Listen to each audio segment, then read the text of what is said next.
school की managing committee की development committee की माइकई honourable chief minister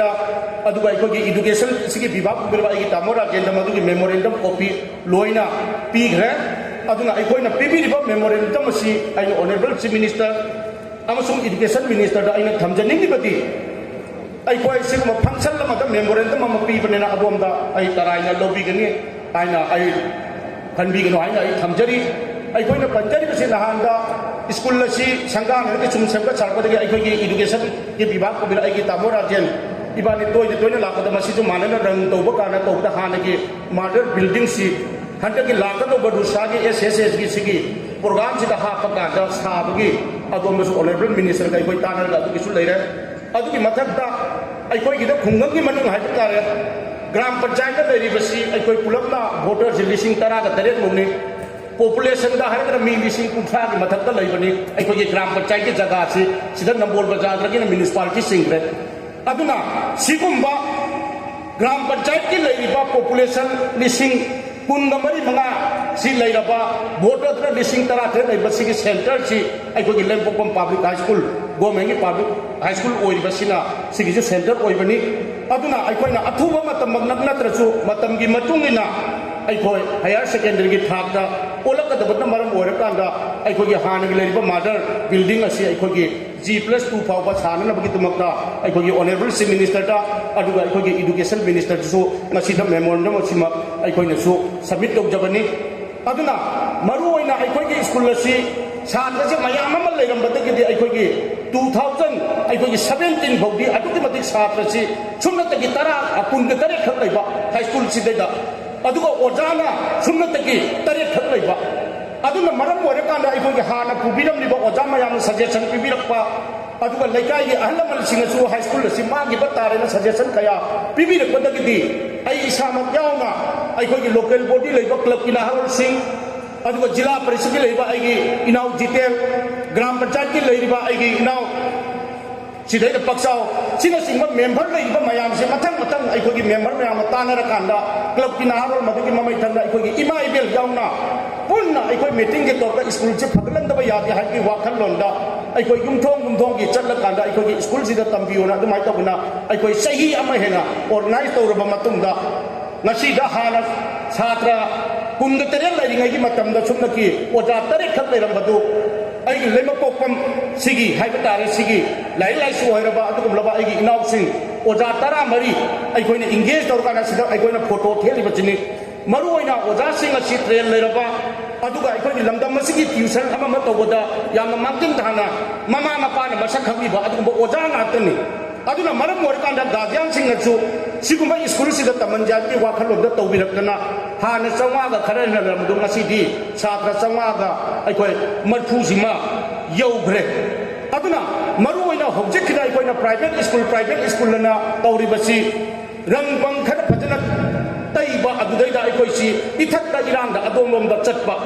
aduga laiba ai gi imungi income duna madu udaba maru oina ai khoi gi da tolop chaba amana gomengi school da ki to ka private da tammedna garib ta senthok lamber leitaba adugi macha machu chu gomengi school da tamda da private da tamge na toropa mama mapa sing da madu tamna ki langara pada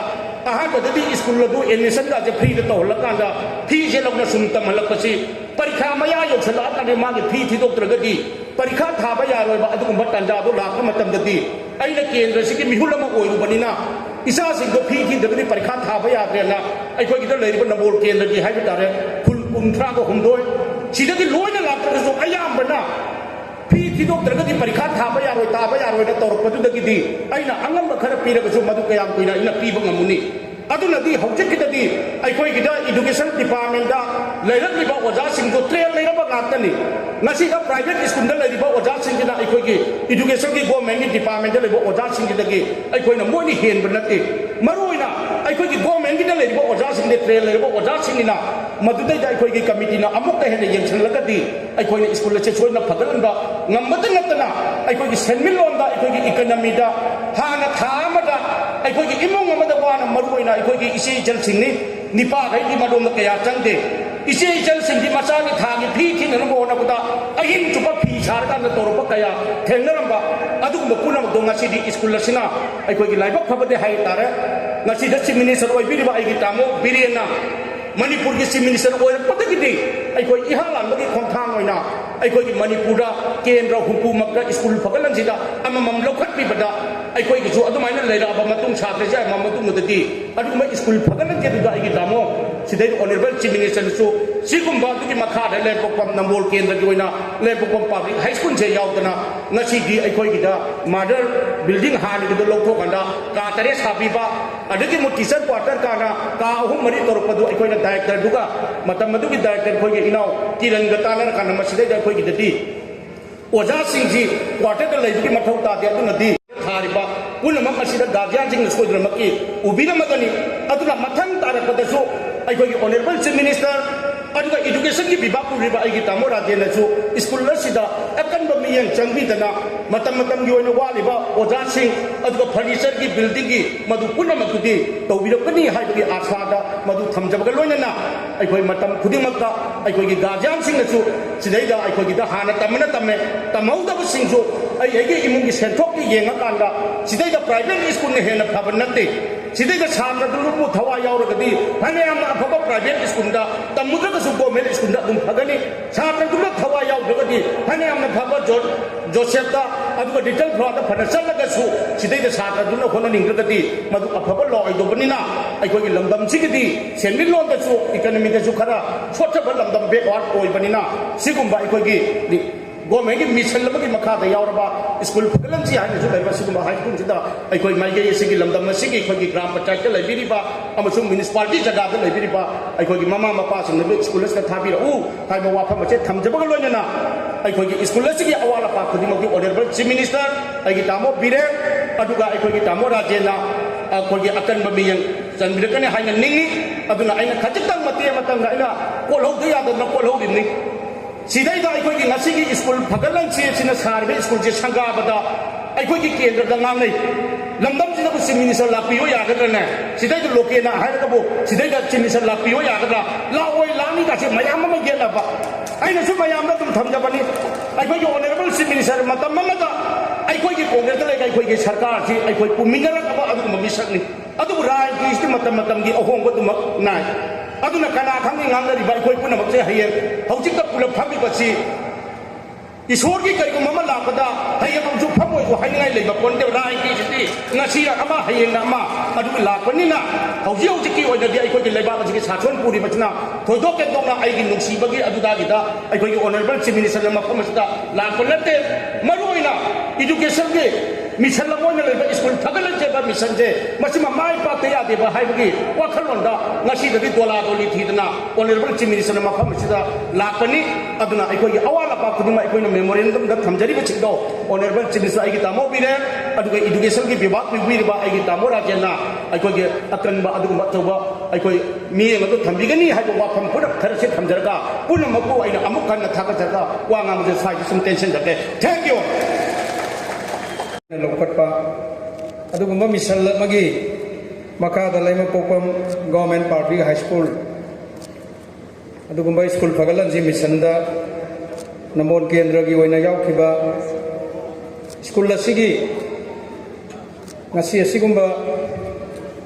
nauna saba building amasung lairiba sarkar gi school sing asi छात्रना लाइक तमनिंगक्तबा ममा मपा सिंह मचा government की school दा थानिंगक्त्रिबसी करिगिनो ngasi गवर्नमेंट स्कूल ना सिदारपदा प्राइवेट स्कूल ना फगलपदा मणिपुर गुंबा सूरगा नोमगा हिंजरिबा नोमगी चरा तांजरिबा लौ सिंगुरगा हिंजरिबा अखोगी प्रजा सिंहना प्राइवेट स्कूल दा मचा लाइक तंब थार रकांदा सरकार की प्राइवेट की ट्यूशन फी अदुगी मखोई दा तौरिबा एक्सपेंडिचर मयाम दो हुनबंग अमुक्तबदगी मणिपुर की अदुगुंबा छात्र कयामा मतम खरा प्राइवेट स्कूल दा लाइक तममगा तोखिबगी मसिंगसी हेंगलपना मणिपुर दा ड्रॉप आउट छात्र मसिंग हेंगलपना हयेंग तुंगी मणिपुर दा अखोई अकाइबा generation nama sothaba generation nama oirani haibagi adugumba wakhaloda honorable chief minister na so lisingani gatara mapal amasung lisingani changapa honorable chief minister gi wakhalon sidaida government school na sidarapa private school na sum wakhalapa kandadi manipur da larik tamammaga tokhibagi masing hengalapodagi di honorable chief minister na cabinet ta khanaraba kanda केंद्र हुंपुदा सरकार की school Singh से अमममदंग लोखलगा अहानबगी phase की ओइना school फगलंजी आइबा mission लमा संगलगा अकोई अमुक्तंग सरकार की school Singh से हिंकतप याब्रा छात्र सिंह मिंग चंदना अखोई ओजा सिंह से मथौ तोहनबा याब्रा हाइबगी अहानबा फेज ओइना पाइखत किबा दुगुंबा स्कूल फगलंजी मिशन की ngasi ga thana mangarak suba takaki sanga bani ngasi अखोई नंबोल द तौरिसे Hojing नंबोल केंद्र की लेम पोकोंग गवर्नमेंट पब्लिक स्कूल से गी ममांगा ओइनाम गाल हाई स्कूल सो कोई स्कूल फगलजी मिशन की कोई सगार में लोइना ना बिशेमपुर डिस्ट्रिक्ट की नंबोल जाओना कैथेल बिशेमपुर मोइरांग अदुगुंबा मफम अहुमदा कैथेल संगमरी साबगी अमदी लमदम सिगी मही मरोंग थारिबा प्रजा सिंह मही मरों सिंह दो कोल्ड स्टोरेज दा अखोई मतम कुइना थम्मगा योनबा याबगी अदुगुंबा अखोई खोजुमान गी दा कोल्ड स्टोरेज अमगा ngasi मफम मंगा दा अखोई की सरकार की स्कूल सिंह असि गार्जियन सिंह अमसुंग छात्र सिंह थाजद्रब्रा हाइबदी नते मरमदि अखोई स्कूल फगलंजी मिशन की स्कूल अममम खतंग अखोइना खंगलगा स्कूल की लेरंबा बिल्डिंग फतबा मयाम सिंह सेंजनबा रंग तोक्सनबा मथकी रूपिंग जिंग मयाम फलमदबा अखोइना अनौबा रंग तौदुना जिंग सिंदोकबा अदुरगी टॉयलेट निंथीना थंबीबा अनौबा बिल्डिंग खरा साबा कांदा ngasiदी हाइरिबा स्कूल फगलजी मिशन दा अखोइना केंद्र खुदिंगी अममम लोकलिबा स्कूल से अखोइ 100% दगी मथक्ता अखोइ मिंगचनबगी तांग सांग से अखोइ हेंकले अदुना ताकपदी मतम अमदा लेरकलिबा मतम मतमगी पालम सरकार सिंह अदुना मनु मुंजन येंगजलमदबा एजुकेशन सेक्टर दा कुमना येंगमदबदुना सही कया फ्री थाबो मदुना अखोइ एजुकेशन सिस्टम सिदगी बने आबसे अखोइ ngasi खंगबा ngame अदुना ngasi अखोइ स्कूल फगलजी मिशन सी पाइखलपसी के मरोइना अतोपा लैरिबा केंद्र की नंबोन केंद्र की कोनौजम केंद्र की मणिपुर दा लैरिबा केंद्र हुंपुदा लैरिबा स्कूल सिंग असे अखोइ चप मानना फगलहनबगी अखोइ अदुगुंबा पादम लोकले मरमदी करिना हाइबा कांदा सूरगा नोमगा हिंजरिबा लायरबा प्रजा सिंगदा मचा मसु सेमनबगी दमकता मागी थोइबा इनकम दुना अखोइ कोनना अफाबा मचा पुथोकबा ngamnanabagi damakta सरकार की स्कूल फालनबा इसे अखोइ तंगाइ फते अदु ngasi सरकार की स्कूल सिंग से प्राइवेट स्कूल दो ओजा ओरिबा अदुगुंबा ओजा दुना हेना क्वालिफाई ओइबा नते हेना हिथोइ सिंगोइबा नते गवर्नमेंट स्कूल की ओजा सिंग से ग्रेजुएट टीचर सिंग से बी पास होबा बेट ट्रेनिंग तौरबा अंडर ग्रेजुएट ओजाना अंडर ग्रेजुएट ओइजरगसु डाइट ट्रेनिंग पास तौरकांदा अखोइ मतिक चाबा ओजा नातनी गवर्नमेंट की स्कूल दा लैबा ओजा सिंगसे तवददी अखोइ स्कूल दा छात्र निंथीदना लैतबदगी मखोइदा लैजरिबा अखोइ नॉलेज मखोइदा लैरिबा टैलेंट मयाम सिंगदो छात्रदा मखोइना लाइरिक तमननबा छात्र लैतबदगी ताखोक्तबदगी मखोइसे कांग थान तारगा तोबने हाइबे अर्थदी अथौबा यामना मया थौबा थांदो सिजनदना कांगदा लैबाकदा सुमथमगदी कोलिंग चासलत्र मांगबा दुमाइना सरकार की फागरबा ओजा मयाम सिंह वेल ट्रेन तौरबा ओजा मयाम सिंह से स्कूल दा छात्र लैतबदगी अखोइ मखोइ लाइरिक तंबीदबदगी मोइसे सुम पंक्शनगिदौरेबा अदुना अखोइगी ऑनरेबल चीफ मिनिस्टर ना स्कूल फगलजी मिशन सी तौरकांदा अखोइ अहानबा सिंपल लोइना अखोइ येंबा हौरैनेबा अदु ngasi अखोइ ऑनरेबल चीफ मिनिस्टर महांगना नेशनल अवार्ड ngасai मेबगी वाखल खेनबा तौनिंगबा थबक करिनो हाइबदु तौथोरबो थबक ताई हाइदना कोइ ngасai कमिश्नर रंजनजु हाइख्रे राजेन्द्रसु ऑनरेबल मिनिस्टर मुसाइ याम सेंना हरकंदा इंगोंदा अखोइ मणिपुर सी याम का हेना एक्सपेंडिचर चटबा याम का हेना चांगली फिनिबा लैबा अदुगुम लम नते अदो अखोइगी मीसिंगजे दुम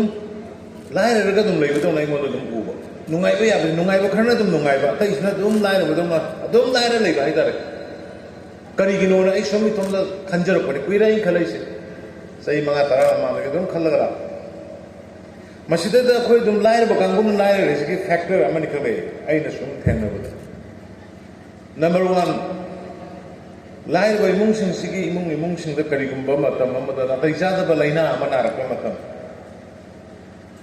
आइगी इमुंगदा आइगी नपीदा आइगी इसादा नत्रगा आइगी इशुदा आइगी पुरोइबदा अनाबा अमगी लाइनाना पाइगिबा मतमदा मधुगी लाइयेंगबा होनबदा युम इंखोल योंथोंगबा यावे कनागो मुखरदि मधु हॉस्पिटल सरगा लाइयेंगबा नमदना फमुंगदुदा लैरा मागी हिंबा याबा मी कया कनबा याबा मी कया सिगिबना कोतोने मसिबो मयाम से सुम खलगा ओ अदुदी लाइनबदा चलिबा लाइयेंगबदा नाइरबसिंग लाइयेंगबदा चलिबा सेम मयाम अमा मसिदि कनोनी इना खुनबा बाबा दुम लाइरा तालनि लाइना तै चादबा ना अदु मसिबो मयाम से सुम खलबा अमा सेकेंड दा अखोइगी से प्राइवेट स्कूल फते है जेको अखोइगी चलबी होइना आई युमथंगबसिना प्रोफेसर होइबा थाना रुपा लाख अम चाबदो माइ मसाना प्राइवेट स्कूल तंबदो आई नोमगी सना तालिबा इशु मागा कंप्लीट तवेबा आई इशु इसा से प्राइवेट स्कूल थाने तगुम थोपनी मीगी मचाना माना माइ मसाना प्राइवेट स्कूल तमगा आई ने करिगी तंबे यारोइसे लाइनरसु आई स्पिरिट ने पप्पा दुगी मामा दुगी बट सोंददी करि थोले नोंमगी सुरुरगा तालुरगा सारगा फंगप पैसादो मागी इमुंगी चाननबा थकनबा अतै अतै होनबगी महत्ता सोमदा चतख्रे भानगी ट्यूशन अनिरक थिलकनी अहुमरक थिलकनी भानगी भाड़ा पीदबा यारोय गाड़ी की अदुगी पीदबा यारोय स्कूल की अदुगी पीदबा यारोय सिगी मयामसिना अखोय खरा तालुरिबा पैसा मयामसि सोमदा लोय चतख्रे हाइबा फैक्टर मयामसि अइ सुम नायनरकांदा ओ मणिपुर लायरेबा मणिपुर की मियाम कमन ओइना दुम चांगमदा लेरेबा सुवेन हेंकट्रि मरनसे अखोयगी लिक ओइबा मफम खरा लेरे हाकांदा कमाय मेन सिगेना खलकपनिदा अना कमाय मेन सिगेना खलकांदा दुदैनि अखोयना चीफ मिनिस्टर की हक्सेल की तेंबांगा लाइना लुपा लाख अनि अनि की लाइन वही मुंगसिंग लोइन फ्री द लाइन में आना फाइनेंस स्कीम में होगोई हेक नाबा होरपगा मदुगी कार्ड पाइबे सिंग हॉस्पिटल दा चलगा फ्री द लाइन जरे अदोइदी अनाबदु हेंजलक्टिंग एद कन्बो ngमौरे युमदगी पैसा तिंग्रे तांजरुरिबा लौदगी ओइरो nga फाबदगी ओइरो सिंग चनबदगी ओइरो इंसांग नापि थाबदगी ओइरो लाइबो पैसा दु सेविंग दो इमुंदगी काम तो टॉयलेट काम तो साबंग में फैन फजबम लेबंग में रेफ्रिजरेटर में हापंग कोट फजबम लेबंग एग्जांपल ले सिमिलरली एजुकेशन की लमदा कोइना प्राइवेट स्कूल की हिदाना बदा मसागी संगी बदी मिंचन मदन छात्र संगा मिंचले होरेन क्वेश्चन लोरग थोड़े दी मी मगा राखदन लेहौरिबा छात्र सिंग काय द मान ब्रिगेड न थिरपने थिरस मिशन स्कूल सिंगदा लाइक तंबन मतमदा एडमिशन नि याम क्यू लेपि याम तानै एक तक फंगदे बट वेयर इज क्वेश्चन लोरबा मैट्रिक की ओरो नत्रगा 12 की ओरो मैट्रिक क्वेश्चन लापो कांदा मी मंगा तरा लाया अदुगी अतै लेहौरिबा मसगी समा सख्रे जिकाय सखगे ना थिरपने मदुगी समा से कोई ड्रॉप आउट होइना और मा मदुगी मिशन दु माय पाक करने kana निंग काय बदम ले मखा बाउ पाक करने दे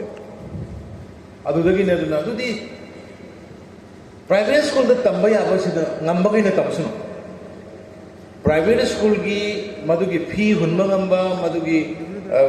भान की पैसा पुथोकबा ngamba अदगी ट्यूशन तवनबा ngamba अदुना मोइना ngamsuno मोइना tamsuno मधु ngमदबा लाइरबा नोमगी सरा तालगा लेबा इसादि समनिंगबा स्कूल समनिंगबा अखोय नोइदी गवर्नमेंट स्कूल से फगला लगा सेम कंपटीशन मधुगी लेवल दुदा क्वालिटी दु लेहलगदी यारो इग्राय नेक सोम आइमोद लाखिबा वाखलमना स्कूल फगरन जेबा मिशन जै होगिबे सरदगी ना क्लास 1 बाउसिना अखोयगी गवर्नमेंट स्कूल दा हांगनदे अद गवर्नमेंट स्कूल द प्री नर्सरी दगी ना क्लास 1 बाउसि हांगमद्रमिना प्री नर्सरी का क्लास नर्सरी बाउ तंबा स्कूल सिंगदो प्राइवेट स्कूल इन तंग्रे तंग्रमिना क्लास 1 दगी गवर्नमेंट स्कूल दो होंगकदब दो कना जो होंगिंद्रे नसागी हैनबम लेख्रबे अदुना दम नसाई प्राइवेट स्कूल दो चक्रे अदुना ने इना नो गवर्नमेंट स्कूल फगरन जेहारगदि अखोय प्री नर्सरी दगी यावै कोई तवगदबनी प्री नर्सरी की हुजी मयाम पुनो मफम मफम द लेरिबा कोई अंगवादी सेंटर सिंग के लोइना स्कूल सिंग एड्रेस तौसलाबनी अंगवादी सेंटर सिंग के अंगाम सिंग सि लोइना स्कूल फगरन जिका कोई एड्रेस तौसला कांदा प्री नर्सरी हापा गाना देदी क्लास 1 अदि मथम चक्रने होंबगी लेररोय सिगी बेकम से लेरम अदुना प्री नर्सरी की ओजा सिंग जिकरा जे हापनी हाइबा कांदा लोकल लेकाय दगी अदुनि साइ ऑनरेबल मिनिस्टर ना हाइगु लेकाय दगी स्कूल सिंग सिदगी प्री नर्सरी की तंबिनबा ओजा सिंग सि कैबिनेट आया पीग्रबनी अपॉइंटमेंट ऑर्डर नोटिफिकेशन लोइन थोबनी अपॉइंटमेंट थोपय तौबा यारनी सुमाइन तौरगदी अदुगा अखोगी गवर्नमेंट की ओजा सिंग सिगी वाट अब्राइदी गवर्नमेंट ओजा सिंग कसु अवार्ड लेते यामना टैलेंट लेबा अफाफा ओजा याम यावरी तबुदबु मी से मागी फोंगोकनबगी एक्सपोजर तौननबगी मागी शो तौननबगी मागी टैलेंट उननबगी इंफ्रास्ट्रक्चर अमरोमदना अखोगी अदुगा अमरोमदना मागी टैलेंट उननबगी मफम लेत्रगदी उत्पंगमदे से खुदम ओइना हारबदा आई nasi ai mayam ma chief minister oina laksari ba isi akoi ina lokden hoy akoi mayam pulaga congress le rin matam da ai tawning ba wakal mayam ma le dasu ꯑꯩꯒꯤ idea ꯃꯌꯥꯝ ꯑꯃ ꯂꯩꯔꯁꯨ ꯑꯩ ꯇꯧꯅꯅꯕꯒꯤ ꯈꯨꯗꯣꯡꯆꯥꯕ ꯑꯩꯉꯣꯟꯗ ꯂꯩꯈꯤꯗꯦ ꯃꯔꯝꯗꯤ ꯑꯩꯒꯤ ꯋꯥꯅ ꯆꯠꯇꯦ ꯋꯥ ꯇꯥꯅꯅꯕ ꯔꯨꯝ ꯂꯩꯈꯤꯗꯦꯕ ꯑꯗꯣ ꯉꯁꯤꯗꯤ ꯏꯁꯣꯔꯅ ꯆꯥꯟꯕꯤꯗꯨꯅ ꯑꯩꯅ ꯁꯣꯝꯗ ꯔꯤꯛꯁ ꯂꯧꯔꯒ ꯇꯧꯔꯒ ꯁꯦꯝ ꯑꯣꯏꯔ ꯃꯇꯨꯡꯗꯗꯤ ꯑꯩꯒꯤ ꯋꯥꯈꯜꯗ ꯂꯩꯔꯝꯕ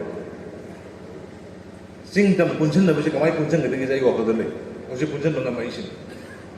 ꯂꯩꯇ ꯂꯥꯏꯔ ꯑꯋꯥ ꯑꯅꯥ ꯃꯌꯥꯝꯁꯤ ꯀꯃꯥꯏꯅ ꯐꯤꯕꯝ ꯐꯒꯠꯂꯛꯀꯦꯁꯦ ꯑꯩꯒꯤ ꯋꯥꯈꯜꯗ ꯂꯩ ꯍꯧꯖꯤꯛ ꯂꯩꯇ ꯂꯥꯏꯔ ꯑꯋꯥ ꯑꯅꯥ ꯃꯌꯥꯝ ꯁꯣꯏꯅꯥꯏꯔꯕꯤ ꯀꯃꯥꯏꯅ ꯃꯇꯦꯡ ꯄꯥꯡꯒꯗꯒꯦ ꯑꯩꯒꯤ ꯋꯥꯈꯜꯗ ꯂꯩ ꯍꯧꯖꯤꯛꯇꯤ ꯑꯩ ꯊꯕꯛ ꯑꯣꯏꯅ ꯇꯧꯕ ꯉꯝꯃꯦ ꯁꯨꯃꯥꯏꯅ ꯑꯩꯈꯣꯏꯒꯤ ꯑꯣꯖꯥꯁꯤꯡ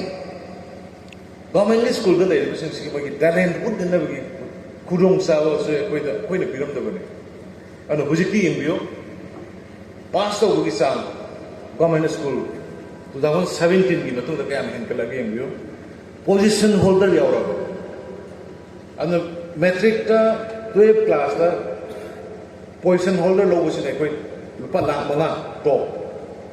ꯂꯥꯛ 3 ꯂꯥꯛ 2 ꯂꯥꯛ 1 ꯍꯟꯗꯛ ꯌꯦꯟꯊꯣꯛꯈ꯭ꯔꯤ ꯃꯌꯥꯝꯗꯣ ꯑꯗꯨꯅ ꯒꯣꯔꯃꯦꯟ ꯁ꯭ꯀꯨꯜꯒꯤ ꯂꯩꯔꯤꯕ ꯏꯟꯐ꯭ꯔꯥꯁ꯭ꯇ꯭ꯔꯛꯆꯔꯁꯤ ꯐꯖꯅ ꯃꯣꯗꯔꯟ ꯑꯣꯏꯕ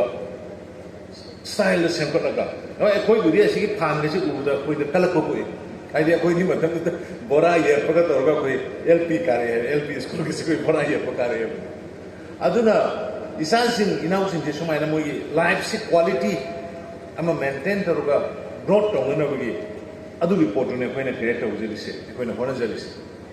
ꯃꯁꯤꯗꯩꯗ ꯍꯧꯖꯤꯛ ꯌꯥꯝ ꯅꯨꯡꯉꯥꯏꯕ ꯑꯃꯅ ꯅꯦꯁꯅꯦꯜ ꯏꯖꯨꯀꯦꯁꯟ ꯄꯣꯂꯤꯁꯤ ꯂꯥꯛꯈ꯭ꯔꯦ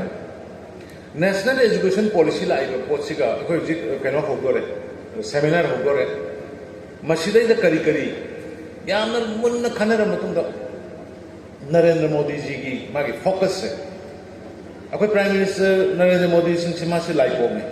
ꯃꯉꯣꯟꯗ ꯄꯤꯔꯤꯕ ꯃꯥꯒꯤ ꯋꯥꯈꯜꯂꯣꯟ ꯃꯥꯒꯤ ꯑꯥꯏꯗꯤꯌꯥꯁꯦ ꯑꯉꯛꯄꯅꯤ ꯑꯇꯥꯡꯕꯅꯤ ꯄ꯭ꯔꯤꯊꯤꯕꯤꯒꯤ ꯂꯤꯗꯔꯁꯤꯡꯅ ꯃꯥꯒꯤ ꯇꯧꯔꯤꯕ ꯄꯣꯠꯁꯤ ꯇꯧꯕ ꯉꯝꯗꯦ ꯃꯥꯁꯤ ꯇꯣꯉꯥꯟꯕ ꯃꯥꯒꯤ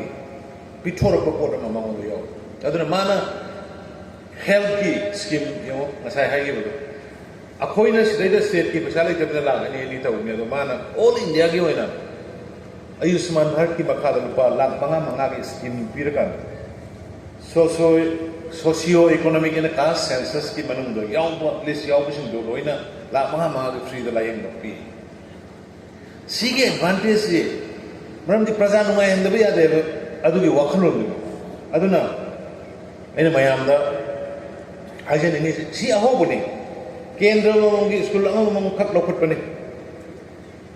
ꯍꯧꯖꯤꯛ ꯁꯤꯒꯤ ꯁ꯭ꯀꯨꯜ ꯐꯅꯌꯥꯝꯅ ꯁꯪꯒꯥꯈ꯭ꯔꯦ ꯁꯤꯒꯤ ꯍꯨꯝꯐꯨꯁꯦ ꯍꯦꯛ ꯁꯪꯒꯥꯏꯕ ꯂꯣꯏꯕꯒ ꯂꯣꯏꯗ꯭ꯔꯤꯉꯩ ꯃꯔꯛꯇ ꯑꯩꯈꯣꯏ ꯑꯅꯗꯔ 60 ꯑꯃꯒ ꯀꯦꯟꯗ꯭ꯔ ꯈꯨꯗꯤꯡꯒꯤ ꯑꯃꯃꯝꯒ ꯑꯃꯨꯛ ꯂꯣꯏꯅ ꯑꯩꯈꯣꯏ ꯂꯧꯈꯠꯂꯒ ꯍꯥꯏꯔꯤꯕ ꯉꯁꯤ ꯁꯤꯒꯤ ꯁ꯭ꯀꯨꯜꯁꯤꯒꯤ ꯂꯩꯔꯤꯕ ꯂꯦꯚꯦꯜꯁꯤꯗ ꯑꯇꯩꯁꯨ ꯄꯨꯈꯠꯅꯕ ꯑꯩꯈꯣꯏ ꯂꯥꯛꯅꯔꯛꯀꯅꯤ ꯑꯩꯈꯣꯏꯒꯤ ꯃꯤꯁꯟꯗꯤ ꯃꯅꯤꯄꯨꯔꯗ ꯂꯩꯔꯤꯕ ꯁ꯭ꯀꯨꯜ ꯈꯨꯗꯤꯡꯃꯛ ꯁ꯭ꯀꯨꯜ ꯐꯒꯠꯍꯟꯁꯤꯒꯤ ꯁ꯭ꯀꯤꯝ ꯃꯈꯥꯗ ꯌꯥꯎꯔꯀꯥꯟꯗ ꯁ꯭ꯇꯦꯟꯗꯔ ꯂꯩꯕ ꯑꯗꯨꯒꯨꯝꯕ ꯁ꯭ꯀꯨꯜ ꯑꯃꯃꯝ ꯑꯣꯏꯍꯜꯂꯀꯥꯟꯗ ꯇꯨꯡꯒꯤ ꯃꯤꯔꯣꯜ ꯁꯦꯝꯒꯠꯄ ꯃꯔꯝꯗꯤ ꯑꯦꯖꯨꯀꯦꯁꯟ ꯌꯥꯎꯗ꯭ꯔꯒꯗꯤ ꯑꯩꯈꯣꯏ ꯍꯧꯖꯤꯛ ꯃꯇꯝꯗꯗꯤ ꯃꯤꯠ ꯇꯥꯡꯕꯒ ꯆꯞ ꯃꯥꯟꯅꯩ एजुकेशन मसी अखोई सोसाइटी तंगाई फदना चंगदब यादब पोसक ओइरबनिना सिदैद हेना अखोई फोकस पिजबनी अदुना मसिदैद आई मतम यामन लौदबदा स्कूल सिगी वारी याम नुसिबा वारीनी यामन लीदब हाइबा तारे 1967 दा स्टाब्लिश तौबनी सही याखै हुमलोइमुक सुरे सेंबत सागलग लाखनी अदुमाइना रेकॉर्ड फंगी हंदक यावसी लुपा करोड़ अमगा लाख 93 यावनी अखोई जे केनोनी बाय मागी स्कूल दुगी मतुंग इना अखोई पैसा सिदैद लुपा करोड़ अमगा थादरे हाइगन स्कूल दुगी मुगा थादते स्कूल दुगी लेरिबा मागी लेरिबा इंफ्रास्ट्रक्चर मागी मैन पावर मागी कैपेसिटी दुगी मतुंग इन थाजबन आया कनागम स्कूल खरद लुपा लाख 80 थादब यावी कनागम खरद लुपा लाख 100 थादब यावी कनागम खरद करोड़ अमा थादब यावी अदमाय तौदना डिफरेंस अतैद खेनबा दुम लै अदुना अखोई यामना नुंगाइबा मना लोकेलसु दुम हाय तमोइगे जंगा याम हेनकलबने अंगा मसिंग याम हेनकलबने यारगदि स्कूल फगरन जिदो सिदैदा तौबिरगदि सर्वे अमगा तौबियो तसेना अखोइगे सिंग असै लोकेल हाइगे बचु अखोई सर्वे तौले ꯑꯩꯈꯣꯏꯒꯤ ꯗꯥꯏꯔꯦꯛꯇꯔ ꯏꯖꯨꯀꯦꯁꯟ ꯑꯗꯨꯒ ꯀꯃꯤꯁꯅꯔ ꯏꯖꯨꯀꯦꯁꯟ ꯂꯩꯔꯤꯕ ꯏꯖꯨꯀꯦꯁꯟ ZEO ꯃꯌꯥꯝ ꯇꯧꯔꯀꯥꯟꯗ ꯀꯔꯝꯕ ꯈꯨꯡꯒꯪꯒꯤ ꯂꯩꯔꯤꯕ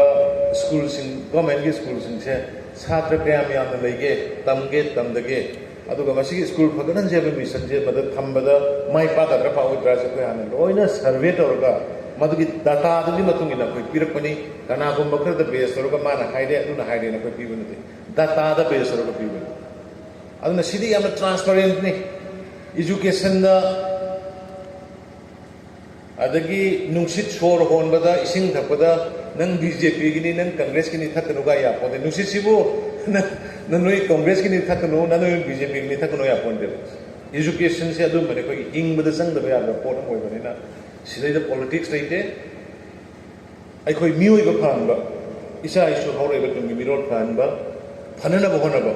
ꯍꯥꯏꯕꯁꯤꯗ ꯄꯥꯟꯗꯝ ꯇꯧꯔꯀꯥꯟꯗ ꯑꯩꯈꯣꯏ ꯃꯗ ꯆꯪꯁꯤꯟꯖꯔꯛꯄꯅꯤ ꯑꯗꯣ ꯍꯧꯖꯤꯛ ꯃꯦꯃꯣꯔꯦꯟꯗꯝ ꯄꯤꯕꯤꯕꯗ ꯗꯤꯃꯥꯟ ꯈꯔ ꯌꯥꯎꯏ ꯏꯪꯂꯤꯁ ꯇꯤꯆꯤꯡ ꯑꯦꯟ ꯅꯟ ꯐꯤꯗꯣ ꯊꯤꯔꯝꯃꯔꯣꯏ ꯍꯧꯖꯤꯛ ꯐꯤ ꯊꯤꯔꯝꯃꯔꯣꯏ ꯇꯦꯛꯁꯕꯨꯛ ꯂꯩꯔꯝꯃꯔꯣꯏ ꯑꯗꯒꯤ ꯚꯥꯟ ꯊꯤꯟꯗꯣꯛ ꯊꯤꯟꯖꯤꯟꯒꯤ ꯇꯧꯔꯝꯃꯔꯣꯏ ꯑꯗꯩ ꯇ꯭ꯌꯨꯁꯟ ꯑꯌꯨꯛꯁꯨ ꯅꯨꯡꯊꯤꯟꯁꯨ ꯇꯧꯕꯗꯣ ꯇꯧꯔꯝꯃꯔꯣꯏ ꯑꯗꯒꯤ ꯉꯁꯥꯏ ꯀꯩꯅꯣ ꯐꯤ ꯊꯤꯗ꯭ꯔꯗꯤ ꯄꯩꯈꯥ ꯊꯥꯕ ꯌꯥꯗꯦ ꯑꯗꯨ ꯇꯧꯔꯝꯃꯔꯣꯏ ꯃꯤꯟꯁ ꯁꯨꯃꯥꯏꯅ ꯑꯩꯈꯣꯏ ꯄ꯭ꯔꯖꯥ ꯃꯌꯥꯝꯒꯤ ꯁ꯭ꯀꯨꯜꯅꯤ ꯍꯥꯏꯕꯅꯤ ꯒꯣꯔꯃꯦꯟ ꯁ꯭ꯀꯨꯜꯁꯦ ꯑꯗꯨ ꯅꯍꯥꯟꯒꯩ ꯑꯩꯈꯣꯏꯅ ꯒꯣꯔꯃꯦꯟ ꯁ꯭ꯀꯨꯜꯁꯦ ꯑꯩꯈꯣꯏꯒꯤ ꯅꯠꯇ꯭ꯔꯕꯗꯧꯅ ꯈꯜꯂꯨꯕꯗꯣ ꯑꯩꯈꯣꯏꯒꯤꯅꯤ ꯍꯥꯏꯕꯅꯤ ꯀꯔꯝꯕ ꯑꯩꯈꯣꯏ ꯄꯩꯁꯥ ꯇꯤꯡꯗꯅ ꯄꯩꯁꯥ ꯏꯇꯤꯡ ꯇꯤꯡꯗꯅ ꯏꯆꯥ ꯏꯁꯨꯁꯤꯡ ꯁꯦꯝꯕ ꯌꯥꯕ ꯃꯍꯩ ꯇꯝꯍꯟꯕ ꯌꯥꯕ ꯑꯗꯨꯒꯨꯝꯕ ꯒꯣꯔꯃꯦꯟꯒꯤ ꯁ꯭ꯀꯨꯜꯅꯤ ꯑꯗꯨꯅ ꯃꯌꯥꯝ ꯄꯨꯝꯅꯃꯛ ꯃꯥꯡꯒꯣꯜ ꯑꯣꯏꯃꯤꯟꯅꯁꯤ ꯀꯣꯔꯣꯅꯥ ꯚꯥꯏꯔꯁꯁꯤ ꯚꯦꯛꯁꯤꯟꯕꯨꯗꯤ ꯄꯨꯊꯣꯛꯈ꯭ꯔꯦ ꯑꯗꯣ ꯃꯁꯤꯒꯤ ꯚꯦꯛꯁꯤꯟꯁꯤ ꯂꯥꯛꯑꯒ ꯐꯖꯅ ꯃꯌꯥꯝꯁꯦ ꯀꯥꯞꯇꯅ ꯈꯣꯠꯇꯅ ꯇꯧꯗ꯭ꯔꯤ ꯐꯥꯎꯕꯗꯤ ꯁꯣꯁꯤꯌꯦꯜ ꯗꯤꯁꯇꯦꯟꯁꯤꯡ ꯇꯧꯕꯤꯕ ꯃꯥꯛꯁ ꯊꯥꯕꯤꯗꯕ ꯀꯅꯥꯒꯨꯝꯕ ꯑꯃ ꯀꯩꯅꯣꯝ ꯄꯥꯏꯔꯒ ꯈꯨꯠ ꯁꯥ ꯐꯖꯅ ꯍꯥꯝꯕꯤꯕ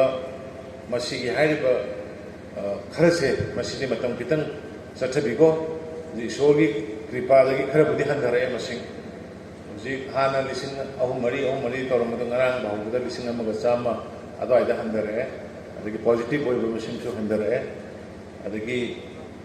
ꯂꯩꯇꯕꯒꯤ ꯆꯥꯡꯁꯨ ꯍꯟꯊꯔꯛꯑꯦ ꯑꯗꯨꯅ ꯌꯥꯔꯤꯈꯩ ꯑꯗꯨꯒ ꯀꯅꯥꯒꯨꯝꯕꯅ ꯀꯔꯤꯒꯨꯝꯕ ꯂꯥꯏꯅꯥꯁꯤꯅ ꯆꯤꯡꯅꯕ ꯂꯩꯔꯦ ꯍꯥꯏꯔꯒꯗꯤ ꯌꯨꯝꯗ ꯑꯗꯨꯝ ꯇꯧꯔꯒ ꯐꯝꯃꯒ ꯃꯔꯥꯏ ꯐꯖꯔꯛꯀꯅꯦꯅ ꯂꯩꯕꯤꯒꯅꯨ ꯗꯣꯛꯇꯔ ꯀꯣꯟꯇꯦꯛ ꯇꯧꯕꯤꯌꯨ ꯍꯣꯁꯄꯤꯇꯥꯜꯗ ꯊꯨꯅ ꯄꯨꯈꯠꯄꯤꯌꯨ ꯅꯠꯇ꯭ꯔꯒꯗꯤ ꯑꯩꯈꯣꯏꯒꯤ ꯍꯧꯖꯤꯛ ꯑꯩꯅ ꯉꯁꯤ ꯍꯞꯇꯥꯃꯨꯛꯇ ꯊꯦꯡꯅꯕꯗ ꯑꯩꯈꯣꯏ ꯀꯩꯅꯣ ꯇꯧꯋꯦꯕ ꯌꯨꯝꯗ ꯑꯗꯨꯝ ꯐꯅꯤꯗ ꯑꯩꯅ ꯂꯩꯔꯀꯥꯟꯗ ꯁꯣꯔ ꯍꯣꯟꯕ ꯅꯨꯡꯉꯥꯏꯔꯛꯇ꯭ꯔꯦ ꯀꯥꯟꯗ ꯍꯣꯁꯄꯤꯇꯥꯜ ꯄꯨꯈꯠꯄ ꯇꯧꯋꯦꯕ ꯑꯗꯨ ꯇꯧꯕꯤꯒꯅꯨ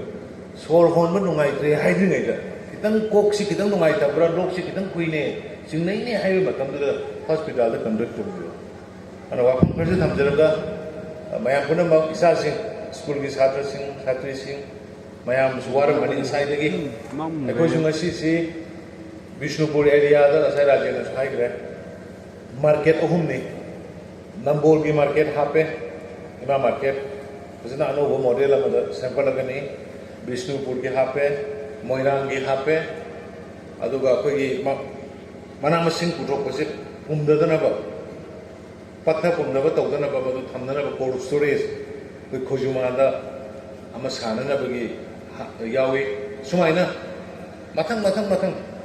खुंगंगबा लेते सिंगबा लेते इम्फालबा लेते कोइ पुन्ना साखत मिनदबा यादबनिना अदुगी थबकसिंग मथंग मथंग तौजरकनी मयांगी सपोर्ट तगी अखोइ ngasi टेक्ट कायदना सही मरी भारकदोरे अदुगी मथुंगी लाकदबा 2022 की इलेक्शन दसु कोइ लोकेल सुयावले दमा कोइना दु माइ पाकनी बीजेपी लेड गवर्नमेंट जना दु माइ पाकनी दो अखोइ सरकार दु लाखो जगे ने मयांग नै निजरगाई खुरुम जरि ताय